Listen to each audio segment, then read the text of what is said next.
Hello friends, तो welcome back to my YouTube channel Raj science classes में प्रिंस लाल आप सभी का एक बार फिर से राज साइंस क्लासेस में स्वागत करता हूं और उम्मीद करता हूं कि आप सभी जो है हमारा पीछे का वीडियोस देखे होइएगा। अगर नहीं देखे हैं तो हमारे पीछे के वीडियोस हमारे प्लेलिस्ट में है, आप सभी चाहे तो वहां पर जाकर देख सकते हैं। ठीक है, और जैसे कि आप सभी जानते हैं कि हम जब भी आते हैं यहाँ पर एक इंपॉर्टेंट क्वेश्चन के साथ ही आते हैं। फिर से हम आए हैं एक इंपॉर्टेंट क्वेश्चन के साथ जो कि आप लोगों के बोर्ड के एग्जाम के लिए बहुत ही महत्वपूर्ण है। आज भी हम चैप्टर 1 यूरोपीय राष्ट्रवाद, जी बिल्कुल यूरोपीय राष्ट्रवाद का ही एक क्वेश्चन लेकर आए हैं। जो क्वेश्चन जो रहा है सर ये है कि आपके पीछे व्हाइट बोर्ड पर लिखा हुआ है। क्वेश्चन ये है कि जर्मनी का एकीकरण विलियम प्रथम के बगैर जर्मनी का एकीकरण बिस्मार्क के लिए असंभव था, कैसे?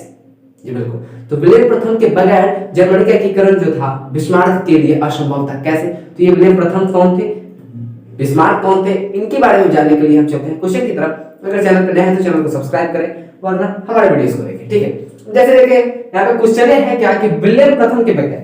अब भाई एकीकरण का अर्थ तो अब समझाते हम बुढ़ा गए, हम बुढ़ाने गए, मतलब समझते तुम लोग बुढ़ा जाओगे अगर नहीं समझे हो अभी तक तो। ठीक है, क्या कि एकीकरण का मतलब अभी तक अगर नहीं समझे हो तो भाई लाइफ टाइम नहीं समझे होगे। ठीक है, तो एकीकरण का मतलब हम दोबारा बताएंगे नहीं। चलो आगे वीडियो में बढ़ते। क्या बोला गया कि विलियम प्रथम के बगैर जर्मनी का एकीकरण बिस्मार्क के लिए असंभव था, कैसे?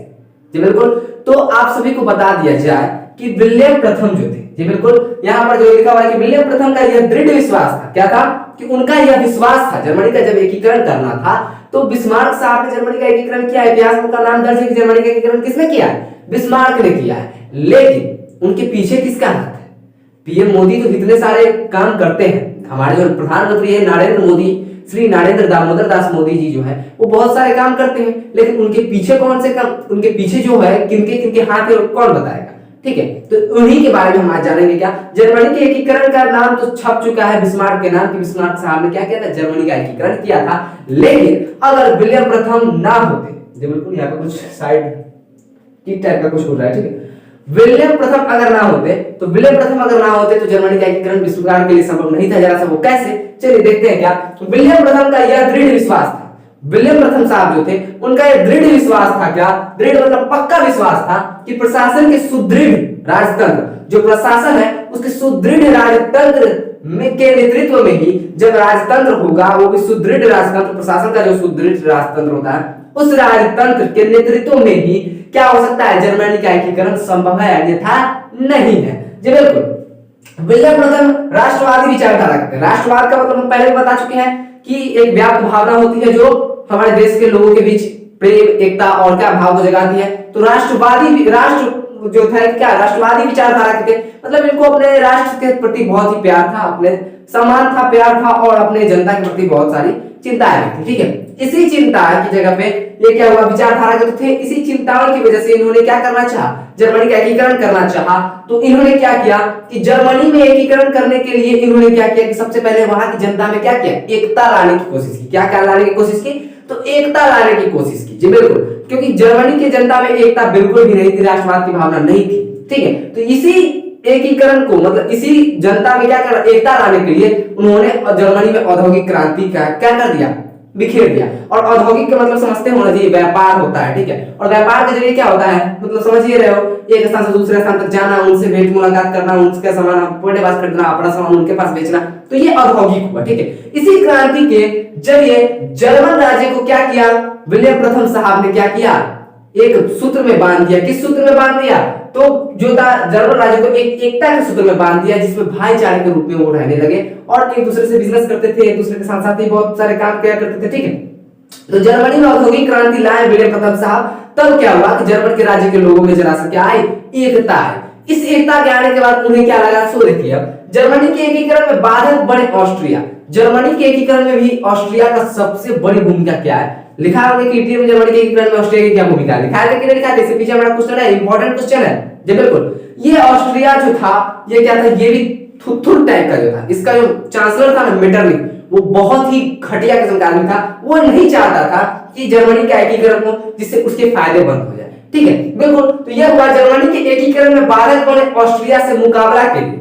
जर्मनी के एकीकरण का जो सबसे बड़ी बाधा थी वो ऑस्ट्रिया था, उससे मुकाबला के लिए सुदृढ़ सैनिक को लेकर, सुदृढ़ मतलब अपने सेनाओं के साथ एकदम दृढ़ता पूर्वक, एकदम क्या हुआ कि सुदृढ़ सैनिकों के साथ विलियम प्रथम क्या करते थे, हमेशा तैयार रहते थे कि आओ अगर हमसे लड़ोगे तो तुमको छोड़ेगी जी, फाड़ कर रख देंगे। ठीक है, तो चांसलर, ऑस्ट्रिया का जो चांसलर था मेटरनिख इनसे देखकर थोड़ा सा डरता था क्या कि भाई इसके पास भी सैनिक है, मेरे पास भी सैनिक है, झगड़ा करेंगे, मारपीट करेंगे, युद्ध करेंगे तो जीत नहीं पाएंगे, जीतेगा यही, हो सके तो मेरा भी राज्य क्या कर लेगा, हॉपन कर लेगा। इसलिए क्या करता था, इनसे डर रहता था और इसी का डर का फायदा उठाया विलियम प्रथम साहब, ठीक है। और इसी डर का फायदा उठाकर उन्होंने क्या किया, विलियम प्रथम ने एकीकरण के उद्देश्य को ध्यान में रखते हुए उन्होंने सोचा कि एकीकरण जब हमको करना ही है, उन्हीं उद्देश्यों के एकीकरण को ध्यान में रखते हुए उन्होंने क्या किया, एक महान कूटनीतिज्ञ, जी बिल्कुल कूटनीतिज्ञ, जी बिल्कुल कूटनीतिज्ञ, पहले महाभारत देखोगे तो उसमें बहुत सारी कूटनीति है, ठीक है। कूटनीति राजनीति अलग होती है, ठीक है। तो कूटनीति क्या होती है हम बताएंगे आगे की वीडियोस में, ठीक है,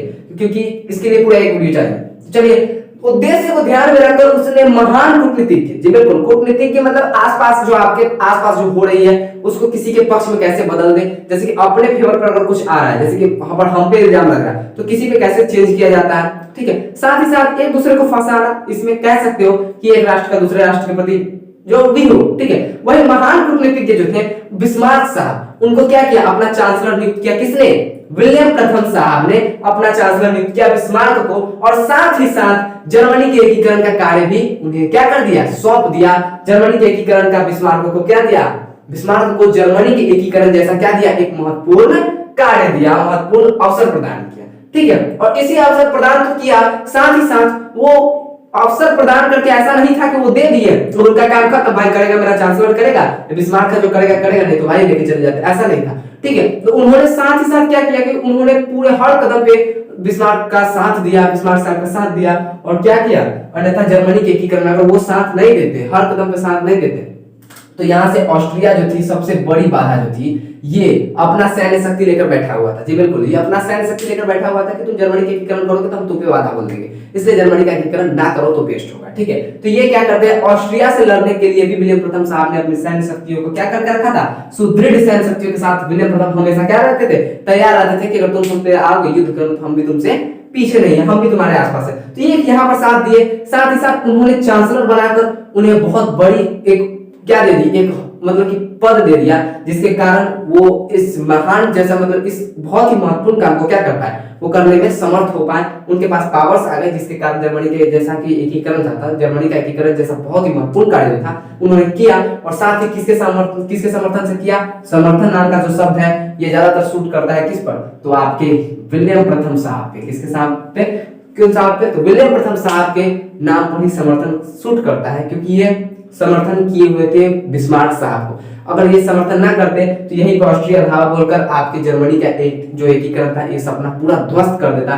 साथ ही साथ वो जर्मनी के एकीकरण में क्या किए थे, औद्योगिक क्रांति लाकर जर्मनी के एकीकरण के लिए वहां की जनता में क्या किए थे, एकता के सूत्र में उनको बांधा था, उनके बीच एकता लाई थी। अगर बिस्मार्क साहब थे तो क्या हुआ, जर्मनी का एकीकरण हुआ था। लेकिन अगर विलियम प्रथम साहब ना होते तो बिस्मार्क साहब का भी नाम आज हम लोग कहीं न कहीं नहीं जान पाते कि बिस्मार्क साहब थे कौन, ठीक है। ऐसे तो उनके बारे में महान कूटनीतिज्ञ वो थे, चांसलर से उन्हें नहीं पहचाना जाता, उनसे पहले भी उनकी पहचान थी तो महान कूटनीतिज्ञ के नाम से उनकी थी कि बहुत बड़े कूटनीतिज्ञ हैं। और जब वो चांसलर बने तो विलियम प्रथम साहब ने उनको एक उपलब्ध पद दिया जो चांसलर का पद था, जिसके बाद उनकी और भी पहचान बढ़ गई और उन्होंने ऐसा काम किया, ठीक है। विलियम प्रथम की सहायता की वजह से आप सभी को पूरा उम्मीद है, हमको सभी उम्मीद है कि आप सभी से क्या है कि आप सभी इसको पूरा अच्छी तरीके से याद कर लीजिएगा और समझे तो पक्का पूरा होएगा। एक कहानी की तरह आप लोग समझ सकते हैं कि क्या हुआ था क्या नहीं हुआ था। और एक बात हम आपको बताना चाहेंगे, अगर क्वेश्चनवा को क्या कीजिएगा ना, उसके आंख में नजर डाल के उसको गौर से घूर के देखिएगा ना, तो वो भी डरा जाएगा, कहेगा ये हमारा डरा रहा है, हम इससे याद नहीं, वो आपको आंख दिखाएगा, क्या करेगा, वो भी आपको आंख दिखाएगा, सिखाएगा आज फरिया लेते हैं बस। तो कोई भी काम क्या कीजिए, प्यार से कीजिए, ठीक है। क्वेश्चन की तरफ से भी बड़े प्यार से देखिए, क्वेश्चन को लीजिए, पकड़िए ऐसे थोड़ा सा मुस्कुराइए, हाँ हंसिए थोड़ा सा, उसके बाद उसको क्या कीजिए, याद कीजिए। याद करने से पहले उसको थोड़ा समझिए, जानिए, बुझिए। शादी ब्याह का जानते हो जी, शादी ब्याह ऐसे ही हो जाता है, मैरिज हो जाता है ऐसे ही हो जाता है, नहीं होता है। पहले लड़के को देखने आते हैं, फिर लड़की को देखने जाते हैं, साथ में फिर लड़का लड़की एक दूसरे को देखते हैं, फिर बातें करते हैं, उनको समझ में आता है कि शायद हम समझ सकते हैं, तब क्या होता है, जाकर मैरिज होता है। उसी प्रकार आप किताब को अपना दोस्त बना लीजिए, आप जो क्वेश्चन है उसको अपना दोस्त बना लीजिए और एक तरफ से उसकी तरफ से प्यार की नजर से देखिए, गुस्से की नजर से देखिएगा कि इतना बड़ा याद करना तो हो गया, और प्यार की नजर से देखिएगा कि भाई वो इतना सा ही तो है, क्या इतना सा ही तो है, इसको तो याद हम आराम से कर लेंगे, यूं समझ लेंगे, ये मेरा दोस्त भी सहायता करेगा। तो आपके प्रति जब आपके माइंड में पॉजिटिव थिंकिंग होगी कि हम इसको 2 मिनट में याद कर सकते हैं, तो आप इसको 2 मिनट में नहीं तो कम से कम 4 मिनट में जरूर याद कर सकते हैं। लेकिन अगर आपके माइंड में निगेटिव है कि भाई हम इसको नहीं याद कर सकते हैं, आधा घंटा में भी नहीं याद कर सकते हैं, तो आपको अगले 1 घंटे में भी नहीं याद होगा। ये मैं लिख कर देता हूं, आप लिख लीजिए, ठीक है। और आपके अगर आपका माइंड सोच रहा है कि ये 2 मिनट में याद हो जाएगा, तो पक्का नहीं 2 मिनट में, तो 4 मिनट में पक्का ही हो जाना है, ठीक है। और आपका माइंड अगर सोच रहा है कि 10 मिनट में याद होगा, तो जरूरी है कि वो 10 मिनट में नहीं तो 20 मिनट, 20 मिनट में तो 5 मिनट में याद हो जाएगा। जो काम जानते हो ना कि जो जल्दी का काम होता है वो शैतान का होता है, तो जल्दी जल्दी याद करने से बेहतर है कि समझ समझ के याद कीजिए, कहानी की तरह, जैसे हम लोग याद किया करते थे, एकदम कहानी की तरह, ठीक है। कहानी की तरह याद कीजिएगा तो चमकिएगा, ठीक है। घिसने का भी एक स्टाइल होता है, ठीक है। कभी कभार देखते होइएगा कि घिस घिस कर उसको क्या बनाया जाता है, एकदम चमकीला बना दिया जाता है, और कभी ऐसा घिसा जाता है, ऐसा घिसा जाता है कि उसका रंग गायब हो जाता है। तो ऐसे घिसिए कि आप चमकने लगे, ठीक है। अपने आप को ऐसे घिसिए कि चमकने लगे, ऐसे ना घिसिए कि आपका रंग ही फीका पड़ जाए, ठीक है। तो मैं अपने साथ विदा लेता हूं, फिर मिलूंगा एक नए वीडियो में एक नए जोश के साथ। तब तक के लिए जय हिंद, जय भारत।